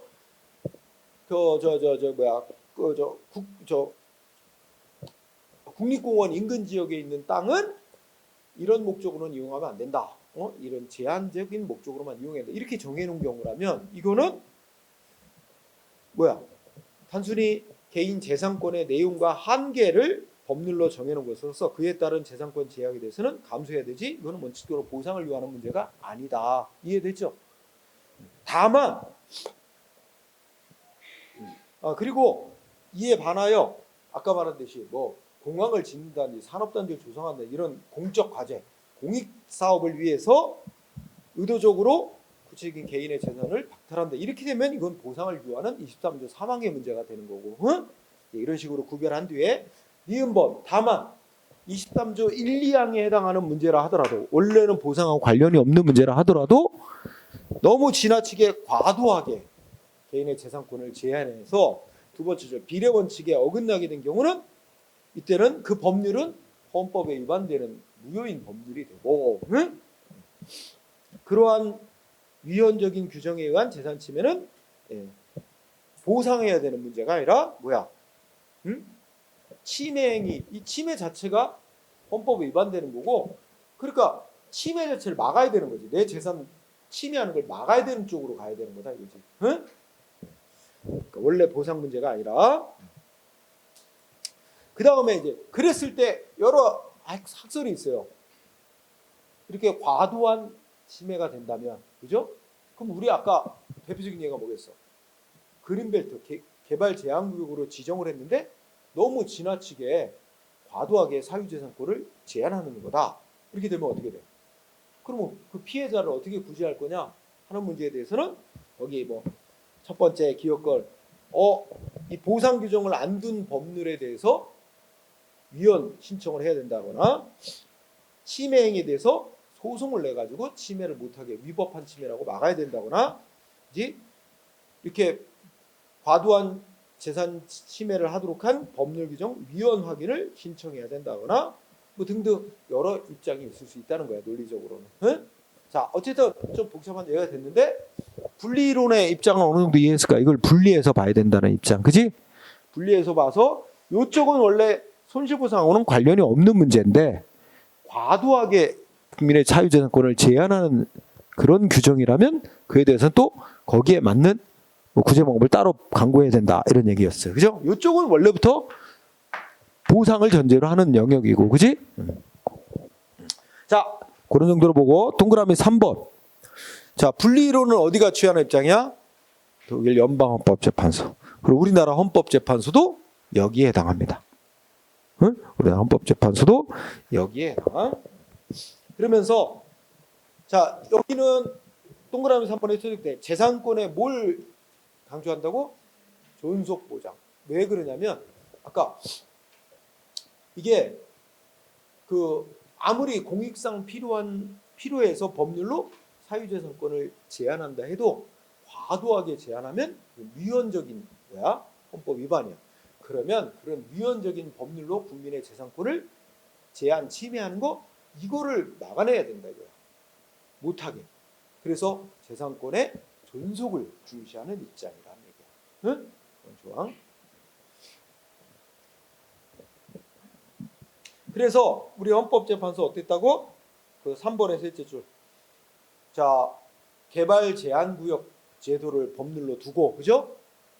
개발 제한 구역 제도를 두는 이유는 법률로 정하는 이유는 사회의 무질서한 도시의 무질서한 확산을 방지해서 도시민의 건전한 생활 환경 확보, 이런 공익 목적을 위해서 국민의 토지 재산권을 일정 부분 제한하는 거다.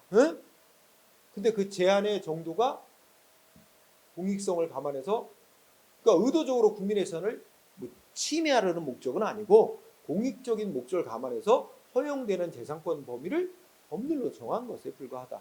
그러니까 이거는 원래 보상을 해야 되는 이쪽에 23조 사망하고 관련된 문제는 아니라는 거야. 23조 1, 2항하고 연관된 문제야. 다만 우리 헌재가 아까 그랬어.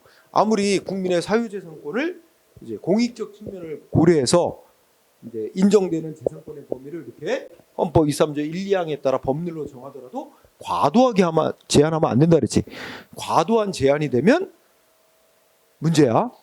근데 아까 헌재가 그래서 그린벨트 개발지역으로 지정을 해가지고 뭐 땅값 좀 떨어지고 개발 가능성 없어지고 그리고 그렇더라도 원래 이용 목적대로 이용할 수 있는 한은 그거는 합리적 범위 내에서 제한한 걸로 보기 때문에 감수해야 되는 거다. 그러나 필요한 정도를 넘어서 과도한 제한을 하는 경우, 아까 개발지역으로 지정돼서 자기 땅을 원래 목적대로 이용할 수도 없게 된다 그지? 자기 땅을 사용 수익할 길이 아예 막혀버린다. 이런 경우는 필요한 범위를 넘는 과도한 제한을 하는 결과가 될 수도 있다. 그지? 이런 경우는 여러 가지 해결 방법이 있는데 우리 헌재는 그런 경우에는 법률에다가 따로 보상 규정을 둔다든지 해가지고 그 피해를 보상을 해야만 헌법이 말하는 사유재산권 보장과 이렇게 합치될 수가 있대. 그래서 이 입장에 따라서 하면서 과도한 제한에 대해서는 보상 규정을 둬야 한다. 이런 입장만. 그래서 이 판결에 따라서 헌법재판소는 개발 제한구역 지정해놓고 아까 예외적으로 과도한 제한, 과도한 피해를 주는 경우도 있는데 그런 경우는 보상 규정, 입법자는 보상 규정을 만들어서 보상을 해줘야 되만 합헌이 된다 이렇게 했어. 그래서 그 헌법재판소 결정에 따라 국회는 법률에 그린벨트 구역으로 지정돼서 아까 말한 원래 이용 목적대로 더 이상 이용 못하거나 자기 땅을 사용 수익할 길이 막히거나 아까 나대지로 지정이 됐는데 건축을 못하게끔 막혔거나 이런 경우에는 보상하는 규정을 둬서 보상을 해야 된다. 이렇게 입법을 해놨어요. 법률로. 그러면서 구체적으로 헌법재판소는 어떤 방식으로 보상을 할 건지 이거는 국회가 알아서 정할 문제지 헌법재판소 뭐 돈으로 보상해줘라 이렇게 할 건 아니라 국회가 알아서 정해라 이렇게 해놨어요. 그래서 국회가 보상을 해주는데 방법은 돈으로 보상을 해주는 게 아니라 사주는 거 있잖아요. 그 그린벨트 구역 내에 땅을 갖고 있는 사람이 내 땅 사주세요. 팔려고 해도 안 팔리니까 내 땅을 사주세요 하고 요구를 하면 해당 시군구청에서 땅을 의무적으로 사도록 하는 그런 식의 보상 방법. 땅을 사고 땅값을 주는 방식으로 하는 거지. 그지? 그렇게 도입이 됐어요, 현재. 그걸 우리가 매수 보상이라 그래. 그러니까 개발 제한구역 내에 땅을 갖고 있는 사람은 매수 청구권을 인정하고 사달라고 요구할 수 있는 권리를 인정하고 관할 시군구청이 땅을 사주는 매수 보상 제도를 규정하고 있습니다. 자, 그런 긴 흐름이 있어요. 자, 그래서 그 밑에 분리론에 입각한 헌법재판소의 태도해가지고 뭐 몇 개를 드러났지만 뭐 지금 말한 정도로만 이해하면 될 거예요. 굳이 그까지 암기할 필요는 없어요. 네? 자, 그렇게 보고요. 자, 한 주제 더 하고 이제 밥 먹읍시다. 자, 309쪽에 가면 마지막 논점에 보상 규정이 존재해야만 하느냐 하는 게 약간 논란이 있어요. 그러니까 앞에서 말한 다른 요건들 다 충족이 됐단 말이야. 즉 공공 필요가 있어서 적법하게 강제적으로 공권력 행사해서 국민의 재산을 피해를 줬고 그 피해를 준 정도가 소위 이제 특별한 희생에 해당하는 피해다. 그럼 보상을 해줘야 되는데 만약에 법률에 그러한 피해에 대해서 보상해주라고 규정이 대부분 있어요. 보상 그에 따라 보상이 되지. 근데 법률에 보상하는 규정이 없으면 보상이 될 수 있느냐 이런 문제가 있단 말이야. 응? 그래서 문제의 제기에 그런 겁니다. 응? 즉 셋째 줄에 공용 침해의 근거 법률에서 공공 필요성 있는 사업을 위해서 국민의 재산을 침해하도록은 정해놓으면서 그에 대해서 보상해야 되는데 보상할 정도의 피해가 생기는 건데 법률에서 보상 규정을 두지 않은 경우, 그지? 이런 경우에 보상이 돼야 되느냐 하는 문제가 있어요. 응? 자, 이와 관련해서 쌍가루 이번에 불가분 조항이라는 용어를 좀 익혀요. 불가분 조항은 불가분이란 단어가 무슨 뜻이야? 분리될 수 없는, 그지? 불가분. 분리가 될 수 없는 이란 뜻이야. 불가분. 그러면 뭐와 뭐가 분리될 수 없다는 거야? 국민의 재산을 침해하도록 정해놓는 법률과 피해에 대해서 보상하도록 하는 규정이 분리돼서는 안 된다는 거야. 국민의 재산을 침해하도록 허용하는 법률은 동시에 그 특별한 희생에 대한 피해에 대해서 보상하는 규정을 꼭 같이 규정을 해야 된다. 그걸 분리하면 안 된다. 이렇게 이해하는 게 불가분 조항이라는 뜻이에요. 그러면 문제가 되는 건 뭐야? 동그라미 2번이야. 자, 여러분 우리 아까 헌법 23조 3항 읽었잖아? 다시 한번 머릿속에 떠올려. 헌법 23조 3항 뭐라고 해놨어? 응? 헌법 23조 3항 공공 필요에 의한 재산권의 제한 및 그에 대한 보상은 법률로서 하되 이렇게 돼 있잖아. 그러면 국민의 공공 필요권을 침해하는 것 및 그에 대한 보상은 법률로 정해놓고 하라. 불가분 조항을 선언하는 것으로 보게 되면 어떻게 돼요? 국민의 재산을 침해하도록 한 법률은 반드시 그 법률에 보상하는 규정을 같이 둬야만 하고 만약에 침해만 하도록 정해놓고 보상하는 규정을 규정을 안 해놨다면 그 법률은 헌법에 위반하는 법률이다. 응? 헌법에서 침해와 보상 규정을 꼭 같은 법률에서 규정을 해놔라 이렇게 선언한 거로 해석을 하면 보상 규정을 안 하는 헌법에 위반되는 법률을 보게 되는 거야. 그지? 만약에 그러면 반대로 우리 헌법 23조 3항이 불가분 조항을 선언한 건 아니다. 그러면 침해만 정해놓고 보상하는 규정을 안 뒀어도 그 법률은 헌법 위반이 아닌 거로 보게 되지. 그렇지? 자, 어쨌든 동그라미 2번 중요. 자, 거기서 견해 대립이 있는데 두 번째 줄 밑줄 우리 헌법 23조 3항을 불가분 조항으로 볼 경우, 그죠? 불가분 조항을 선언한 것으로 그렇게 해석할 경우는 어떻게 된다고? 국민의 재산을 침해하도록만 정해놓고 보상 규정을 안 뒀으면 그 법률은 어떻게 된다고? 위헌이고 위헌으로 보게 됩니다. 응? 그리고 괄호 쏘고 아래 얘기하는 학설 중 소위 위헌 무효설 입장이 여기에 속합니다. 그건 중요. 응? 그럼 반대로 얘기하면 헌법 23조 3항을 불가분 조항으로 해석하지 않으면 침해만 하도록 정해놓고 보상 규정을 안 뒀어도 그 법률은 헌법 위반이 아닌 걸로 보게 되겠죠. 자, 그러면 문제는 이제 다시 원래 원점으로 들어서 우리나라 법률에 국민의 재산을 침해하도록만 정해놓고 보상하는 규정을 안 해놨을 때 그러면 어떻게 되는 거냐? 그러면 피해자는 법률에 보상하는 규정이 없는데 보상을 받을 수 있는 거냐 하는 문제가 연관이 되겠죠. 그래서 학설이 나오는데 방침 규정 서량은 굳이 볼 필요 없어요. 이거는 아무도 지지하는 사람 없습니다. 응? 이거는 뭐 굳이 안 해도 되고. 쌍가루 2번 중요합니다. 쌍가루 2번은 소위 직접 효력설이라고 해서 결론부터 얘기하면 어떻게 돼? 국민의 재산을 침해하도록 정한 법률에서 보상하도록 하는 규정을 안 해놨어도 피해자는 보상을 받는데 아무런 문제가 없대. 그러면서 결론은 뭐야? 손실보상 받을 수 있대. 보상받을 수 있다. 응? 결론이 뭐라고? 두 번째 그때 손실보상 받을 수 있다. 그러면 보상하라는 법률 규정이 없는데 어떻게 보상받느냐? 걱정할 거 없대. 헌법 규정에 의해서 바로 보상받을 수 있대. 헌법 23조 3항에 국민의 재산 공공필요에서 재산 침해 및 보상은 법률로서 하되 정당한 보상을 지급해야 된다 그래서 특히 끝에 정당한 보상을 지급해야 된다고 헌법이 써놨지 않냐. 그러니까 피해자는 헌법 23조 3항에서 직접 보상을 받을 수 있대. 법률의 보상 규정. 그래서 자 1번 결론이 뭐라고? 법률에 보상하는 규정이 없어도 피해자는 손실보상 받을 수 있다. 뭐에 근거해서? 헌법 23조 3항에 직접 근거해서. 응? 요게 이렇게 두 단어가 키워드야. 네. 물론 여기에서는 비판이 있을 수밖에 없지. 왜냐하면 야 헌법은 정당한 보상을 지급해야 된다고 하지만 보상의 기준, 구체적인 방법 이런 거 법률로 정해놓으라 그랬는데 그런 기준과 방법을 구체적으로 정한 법률이 없으면 어떻게 보상받느냐 하는 또 비판이 있습니다. 자 그랬더니 다음 페이지에 자 두 번째 견해 쌍가로 3번 위헌무효설이라고 하죠. 위헌무효설은 어떻게 돼?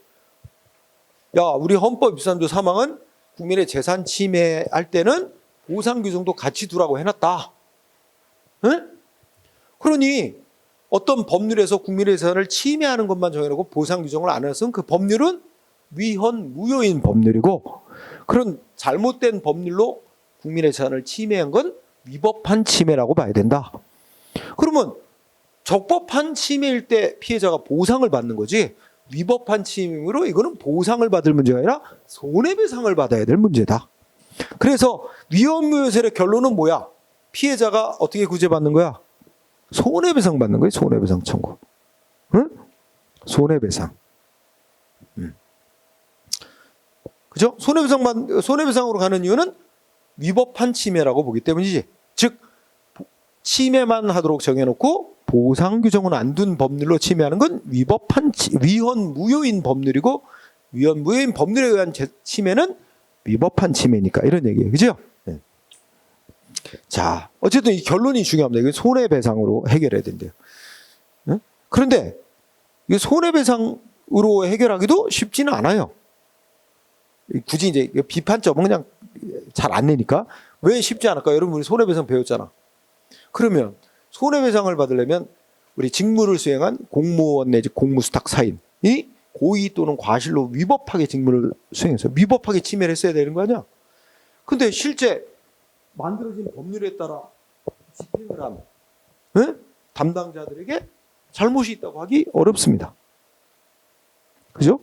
그리고 우리 행정부 공무원들이 만들어진 법 위헌이라고 결정나기 전에는 그 법대로 집행을 해야 돼요. 그 집행한 공무원들에게 잘못이 있다고 할 수 없어. 그러면 손해배상 요건을 못 갖추게 되는 거 아니야. 그러면 근원적으로는 누구한테 잘못이 있어? 국회한테 잘못이 있어. 입법자인 국회가 보상 규정을 안 만들어 놓은 게 근원적인 문제야. 근데 우리 배웠잖아. 입법자가 애초부터 이거 헌법에 명백히 어긋난다는 걸 알면서도 굳이 그 법률을 제정하거든 특별한 경우가 아니란 이게 입법 잘못이라고 해서 손해배상 국가배상 인정 안 된대요. 그거를 국회에서 법률 만들 때 명백히 헌법 위반이라는 걸 알면서도 만들었다는 걸 피해자가 입증을 해야 돼요. 그것도 쉽지도 않아요. 그러니까 이것도 쉽게 해결될 수 있는 문제가 아니지 않느냐 또 비판이 있는 거예요. 그랬더니 세 번째 견해 유추적용설이라고 나옵니다. 네?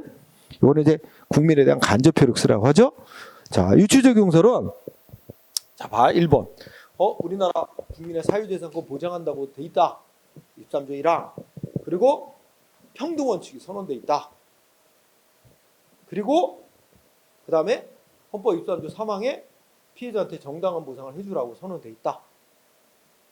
그리고 두 번째는 다른 법이 정한 보상 규정, 유추적. 응? 그러니까 여러 가지를 다 종합적으로 고려해서 이 결론은 뭐야? 손실보상 해줘야 된대. 법률에 보상하는 규정이 없어도. 자, 그러면 이걸 좀 이해하기 쉽게 하면 이거는 그냥 예로 들은 겁니다. 예로 들은데 국가가 도로 만드는 사업을 해. 그러면 이제 도로법이라고 법 만들고 도로법에는 뭐라고 하냐면 도로 만드는 사업을 하기 위해서 토지 강제로 소유권 박탈을 토지 수용할 수 있도록 정해놨어. 재산치. 그리고 여기다 뭣도 정해놨어? 땅 주인한테 보상 규정 두고 보상해주라고 규정이 있어. 그런데 이제 뭐 이건 예를 들어 공원법이라고 예를 들어보자. 국가가 공원을 만들 때 강제로 토지를 뺏을 수 있도록 공원 만들기 위해서 규정해놨어. 그런데 여기는 보상 규정이 없어. 응? 이 법률 공원법에는. 그러면 자 이쪽은 보상하도록 규정이 있으니까 피해자가 보상받는데 아무 문제가 없어. 근데 이쪽은 보상 규정이 없어. 그러면 이 사람은 보상을 못 받는다? 이거는 거의 유사한 사안이야. 그죠? 거의 유사한 일에서 이쪽은 규정이 있다는 이유로 보상을 받고 이쪽은 보상을 못 받고 이건 말이 안 된다. 즉 말하자면 이 사람은 헌법이 보장하는 사유재산권 보장이 안 되는 결과가 되는 거 아니냐? 보상이 안 된다면. 그리고 평등원칙에 어긋나는 거 아니냐? 그렇지. 그리고 헌법 23조 3항에 보면 공공필요해서 국민의 재산을 침해할 때는 정당한 보상을 해줘야 된다고 선언이 돼 있는데 거기도 어긋나는 거 아니냐? 그리고 그러면 어떻게 해결하자느냐? 그러면 이쪽 법에서는 보상하는 규정이 없어도 사실 거의 또 유사한 문제에 있어서 보상 규정이 있는 거 이걸 여기다가 유추 적용하자는 거야. 응? 비슷한 사안에 비슷한 규정을 적용해서 이쪽도 이쪽 법 규정과 이 규정에 따라서 보상을 해주자. 그렇게 해결하자는 입장이야. 자, 결론 유추 적용설은 손실보상으로 해결할 수 있대. 그지? 근데 보상을 해주는 근거는 여러 가지를 종합해서 23조 1항 사유재산권 보장조항, 평등원칙조항, 그다음에 헌법 23조 3항에 원칙적으로 보상해 주도록 한 거, 그리고 관련 유사한 법 규정에 보상하는 규정 이런 걸 다 종합해서 보상. 그럼 정리해봐. 세계학설 정리해봐. 앞부분에 소위 직접 효력설이라고 하는 거 있어, 그렇지? 이 견해는 법률에서 보상하도록 하는 규정이 없어도 결론은 손실보상으로 해결하자. 근거는 직접 헌법 23조 3항에 따라 보상하면 된다. 두 번째 견해 위헌무효설은 그건 보상의 문제가 아니야. 손해배상해 주는 것으로 해결해야 돼. 왜냐하면 보상 규정 없는 법률로 침해한 건 위법한 침해가 되는 거니까 손해배상으로 가야 돼.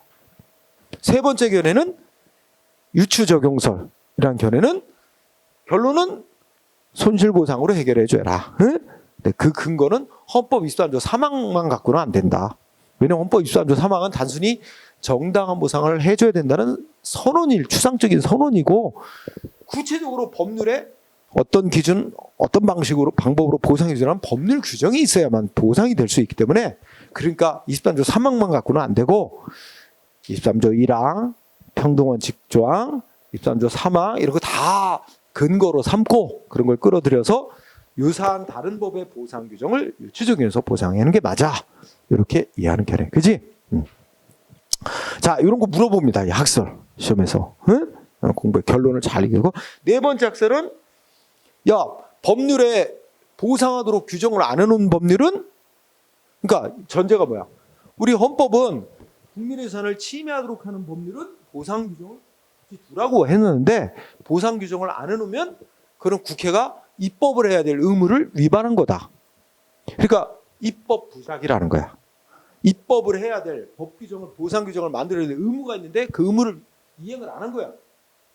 입법 부작위. 그 보상 규정을 안 둔 것이 헌법에 위반됐다고 위헌 신청을 해야 된다는 얘기입니다. 그래서 셋째 줄에 입법 부작위에 대해서 헌법재판소에다가 청구. 그 보상 규정을 뒀어야 될 의무를 이행하지 않음으로 인해서 나의 재산권이나 기본권을 침해당했다 해가지고 구제 신청, 헌법소원을 해야 된다는 이런 입장이야. 자, 이렇게 견해 있습니다. 그러면 마지막. 그럼 우리 학자들의 견해는 이렇게 대립이 있는데 우리 판례는 어떤 입장을 취하고 있을까요? 마지막 결론입니다. 그래 보면 자, 판례 우리 대법원 어느 입장을 취한다고? 동그라미 1번 맞다리 갔다리 했다는 거야. 일관된 입장을 안 보였다는 거죠. 응? 자, 첫 번째 이것도 중요해. 일관된 입장 안 보였다. 다만 왔다리 갔다리 하다가 최근에 와서는 어느 입장을 주로 택하고 있다? 유추적용설 입장을 택해서 다른 법률의 보상 규정을 유추적용해서 보상해줘야 된다. 이렇게 해결하고 있다는 거예요. 응? 이번 입장은. 자, 그러면 뭐 2번은 대법원 입장에 따르면 법률의 보상 규정 안 뒀어도 그 법률을 위헌이라고 보지 않고 관련 규정의 다른 법률의 보상 규정을 유추 적용해서 해결하면 다 해결되는 거로 보기 때문에, 그렇지? 보상 규정을 두지 않은 법률을 위헌이라고 보지 않는 입장입니다. 어? 참고로 보고 1번이 제일 중요한 거예요 지금. 최근에 유추 적용설. 그래서 이 대법원 입장은 결론은 어떻게 돼? 그러니까 법률의 보상 규정 안 둔 법률로 침해했어도 위법한 침해로 안 보죠. 그리고 어떻게 해?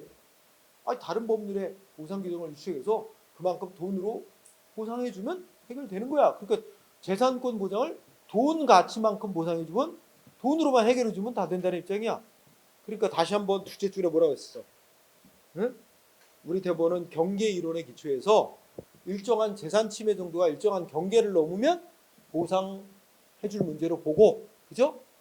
경계로 기초 보상해줄 문제로 보고, 뭐야? 셋째 줄 끝에 재산권의 가치 보장만 되면 충분한 거다라는 입장이야. 응? 두 개 다 경계 이론에 기초해서 가치 보장에 중점을 두는 입장이다. 그지? 그래서 오른쪽에 판례는 외울 필요가 없고, 유추 보상, 아까 유추 적용설에 따라서 해당 법률에 보상하는 규정이 없어도 다른 유사한 다른 법률에 보상하는 규정을 유추 적용해서 보상해 주라, 이렇게 판결한 사례입니다. 최근 사례일 뿐이에요. 네, 넘어가고요. 반면에 오른쪽에 이제 헌법재판소 입장을 보자. 우리나라 헌법재판소는 자, 법률에서 국민의 재산을 침해하도록 정해놓으면서 보상 규정을 안 둔 법률은 위헌이라고 봐요. 헌법에 위반되는 거라고 봐. 응? 근데 헌법에 위반되는 거로 보면서도 그러면 그 침해가 그 보상 규정을 두지 않은 법률에 의해서 침해한 거 위헌? 위법한 침해? 또 이렇게 보진 않아요. 그러면 어떻게 하라냐면, 야 국회야, 니네 헌법에 어긋나게 법률 잘못 만들었으니 이거는 헌법에 어긋나지 않는다. 어긋난다. 이 법률은 헌법에 어긋나는데 이거 당장 헌법 위반이라고 무효를 바로 선언하면 사회적으로 문제가 많으니까, 자 국회야, 니네 뭐 몇 년 앞으로 2년 내에 법률을 고쳐라. 그래서 보상 규정을 두는 법률을 만들어라. 이렇게 판결하고 있어요.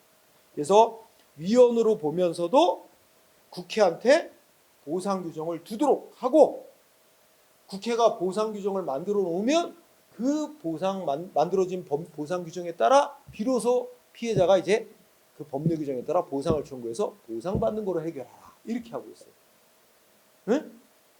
그러니까 보상 규정을 두지 않은 법률을 위헌이라고 보면서도 그 침해한 것 자체, 그 법률에 따라 침해한 것 자체를 위법한 침해로 보지도 않아요. 그러니까 손해배상 문제로 갈 것도 아니에요. 그 위헌이라고 보면서도 입법자인 국회에게 빨리 보상 규정을 만들어 둬라. 이렇게 소위 헌법 불합치 결정을 내리고 국회에게 보상 규정을 만들라고 하고, 그 국회에서 보상 규정을 만들어 놓으면 비로소 피해자들은 그 규정에 따라서 보상을 청구해서 받아라. 이렇게 하고 있어요. 응? 1번이 그 해결 입장입니다.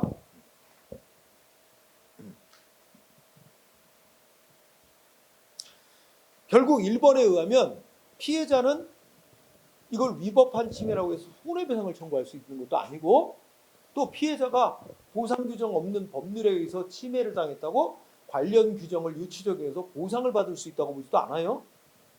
왜냐하면 헌법재판소는 침해하는 법률에 보상 규정이 없으면 보상을 못 받는다고 보는 거예요. 그 침해 법률에 보상 규정이 있어야만 그에 따라 보상을 받을 수 있다는 거예요. 응? 그러니까 이제 이어지는 게 동그라미 2번. 근데 우리 대법원은 뭐라고 하고 있어? 야, 국민의 재산을 침해하는 그 법률에 보상 규정 없어도 유사한 다른 법률의 보상 규정을 유추 적용해서 보상해 줄 수 있다잖아. 근데 헌법재판은 그거 안 되는 거래. 응? 그게 동그라미 2번 얘기야. 아니, 국민의 재산을 침해하도록 한 법률에 보상 규정이 없는데도 행정기관이 다른 법률의 보상 규정을 유치 적용해서 보상으로 해결하는 건 국회의 입법권을 침해하는 거다. 그러니까 헌법재판소는 전제를 어디에 두고 있어? 야, 국민한테 재산 피해에 대해 보상이 되려면 그 법률에 침해 법률에 보상하는 규정이 있어야 된다는 걸 전제로 까는 거야. 그렇죠? 그러니까 대법원 입장은 좀 다르죠. 네, 그렇게 봅니다. 그래서 3번 침해하는 법률에 보상 규정을 두지 않은 것은 위헌으로 보지만 침해 행위를 위법으로 보지 않습니다. 재산 침해 행위를 위법으로 안 봐요. 위법으로 안 보니까 침해 행위 위법이니까 취소해달라. 이 소송 대상으로 인정 안 해요. 그리고 뭐 손해배상 이것도 아니 위법으로 안 보니까 손해배상으로 안 돼요. 그러니까 침해는 적법한 침해로 보되 보상 규정이 없어서 보상이 안 되는 문제라서 국회가 보상 규정을 빨리 만들어서 그에 따라 보상이 되도록 해라. 이렇게 해결하는 거예요. 그러니까 피해자는 기다려야 돼. 국회가 보상 규정을 만들어 줄 때까지. 이렇게 해결하고 있어요. 자, 어느 쪽이 해결책은 빠른 거야? 피해자 입장에서는 대법원 입장이 빠른 거지. 대법원 입장은 해당 법률의 보상 규정 없어도 다른 법률에 유사한 보상 규정을 적용해서 보상을 받을 수 있다. 보상해 줄 수 있다는 점에서. 근데 헌재는 야, 다른 법률의 보상 규정을 갖다가 끌어들여서 보상해 주는 건 안 돼. 그냥 그 침해한 그 법률에 보상하는 규정을 국회가 만들도록 하고 보상 규정이 만들어진 다음에야 그에 따라 보상을 받을 수 있는 거야. 이런 입장이에요. 다르죠. 그죠? 어쨌든 자, 지금 어려운 얘기를 했는데 이해했는지 모르겠어. 이거는 9급에서는 잘 안 돼. 7급 이상에서 이거 대법원과 헌법재판소 이런 하위점까지 물어보긴 합니다. 조금 근데 적어도 9급에서도 경계이론, 분리이론 얘기는 합니다. 경계이론, 분리이론 얘기는 하고요. 가끔 나오고요. 그 다음에 요거 물어봐요. 아까 침해하도록 한 법률에 보상 규정이 없을 때 학설들 얘기 있잖아. 응? 이거 물어본다니까. 그리고 적어도 대법원 입장, 유추 적용설 입장을 취하고 있다는 이런 거 정도로 물어봐요. 우리 9급에서도. 자, 좀 어려운 얘기 했는데 잘 이해했기를 바라고. 예. 자, 쉬는 시간 아니다. 밥 먹어야 된다. 그죠? 밥 먹는 시간을 갖고 2시 25분부터 오후 수업을 하도록 하겠습니다. 예.